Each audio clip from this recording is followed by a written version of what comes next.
কিরে নাসির, আমার তো 30% মুক্তিযোদ্ধার কোঠা। আমারও টেনশন নাই, আমারও 1% কোটা আছে।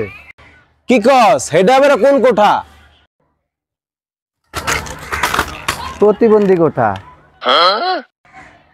কিরে শরীফ, আমি তো মুক্তিযোদ্ধার কোঠা, এত প্রতিবন্ধী একটা কোঠা আছে, তো তোর কোনটা? আমি শিক্ষিত, কোটা শূন্য। কি বাবা শরীফ, খুব পড়াশোনা করতেছে মনে হয়, সরকারি চাকরি লেগা? পড়াশোনা না করলে চাকরি দিব কেটা? পড়াশোনা কইরা মেধা দিয়ে চাকরি নিতে হবে। কর তোরা পড়ারা, আমি এমনি চাকরি পেয়ে যাবো, আমার পড়াশোনার দরকার নাই। কি কো ভাই, আমি তো পড়ালেখা করতে করতে আমার হোগা লাল বানায় লাইলাম। তোমার সিক্রেটটা কি? লেখাপড়া করতে করতে তোকে হোগা লাল বানায় আলা।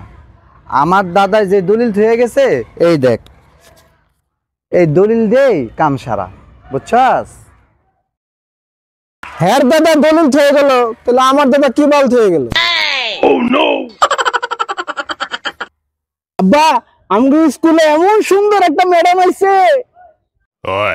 ম্যাডাম রে মায়ের মতো দেখবি, ম্যাডাম তোর মায়ের মতো।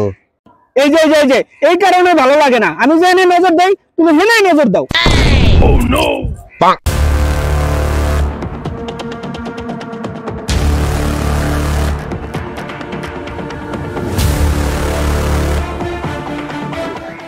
কিরে গাছস লিগা নাইমা, মুখ দেখে খাদিনারি করস নাইমা, তোর খবর আছে?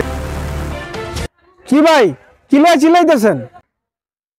আরে বার করেন না, মসজিদে গেছি, একজনের 2টা করে মিষ্টি আছে, আমার কাছে আইছে আর শেষ হয়ে গেছে। আরে ভাই, সামান্য মিষ্টি লাগে এরকম করা লাগে? আমার ভাগের মিষ্টি নিয়া তুই বাইক নিয়ে ভাগ করে খাওয়াস, তোর খাদিনদারি আজকে আমি ছুটাইতেছি নাইমা। আমার ভাগের মিষ্টি যদি না পাই, তোর আজকে খবরই আছে, আজকে এইটা দিয়া তোর সাইজ করে এলাম। ভাই আমার ভুল হয়েছে, আমি আর জীবনও খাদিমদারি করুম না, আমার এবার জন্য মাফ কর ভাই, আমার এবার জন্য মাফ কর।